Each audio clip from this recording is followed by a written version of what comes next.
Toute question en relation avec la victoire réside en ceci. Avons-nous confiance en nous-mêmes ou avons-nous confiance dans le Seigneur?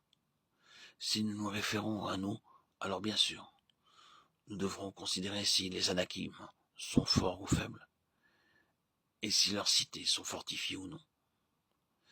Mais si nous nous confions en Dieu, alors la question des ressources humaines ne se posera même pas. Si nous nous confions en Dieu, il n'y a aucune place pour la crainte, puisque la victoire est assurée pour tous ceux qui placent en lui leur confiance. Il y a une autre remarque concernant Caleb. Il a exhorté toute l'assemblée des enfants d'Israël en disant « Ne soyez pas rebelles contre l'Éternel et ne craignez point les gens de ce pays, car ils nous serviront de pâture. » Il désirait montrer aux enfants d'Israël que dans le pays même, ils auraient des ressources pour pouvoir le posséder. Le peuple du pays, c'est du pain pour nous, a-t-il déclaré. Qu'est-ce que le pain? Le pain, c'est quelque chose que vous mangez. Le pain, c'est quelque chose qui apporte plus de force. Les habitants du pays étaient considérés à juste titre comme des hommes de grande taille. Mais Caleb proclamait qu'ils étaient de la nourriture pour le peuple de Dieu. Il n'honorait pas seulement les promesses de Dieu, mais il donnait peu d'importance aux difficultés qui se campaient sur le chemin de leur accomplissement. Et chaque véritable croyant, comme Caleb, honore Dieu et accorde peu d'intérêt aux obstacles. Mais cela ne cède pas la place à l'orgueil, car seuls ceux qui s'humilient eux-mêmes devant Dieu peuvent devenir fermes à ses côtés. Chaque fois que vous rencontrez une difficulté, posez-vous cette question. Vais-je mourir de faim ou vais-je manger la nourriture qui est placée devant moi? Si vous reposez sur la victoire du Seigneur et laissez sa vie se manifester en vous, vous découvrirez de la nourriture fraîche et un accroissement de vitalité en acceptant comme du pain ces anakim qui s'opposent à votre progression. Gardez présent à l'esprit que les personnes qui ne mangent pas bien ne peuvent pas croître vers la maturité. Nombreux sont ceux qui considèrent que la parole de Dieu est leur nourriture et que faire la volonté de Dieu, c'est aussi leur nourriture. Mais qui rejettent l'anakim comme une nourriture sans goût.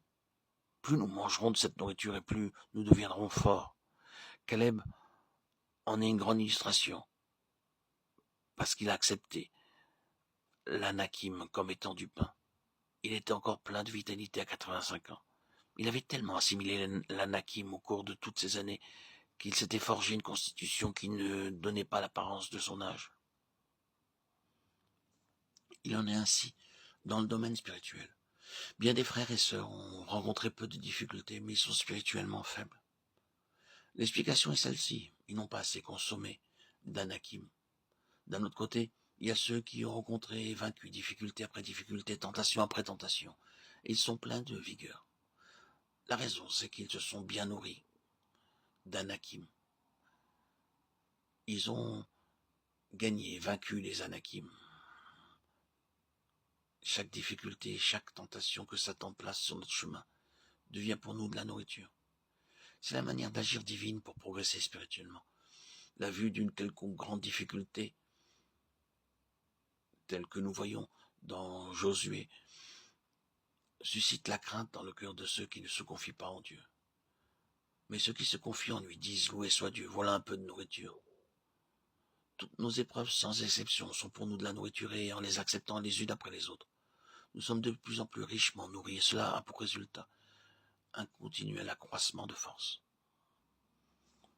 Nous devons être assurés que ceux qui ne craignent pas les fils d'Anak, les Anakim, les géants qui peuplaient le pays de la promesse, seront bien capables de vaincre.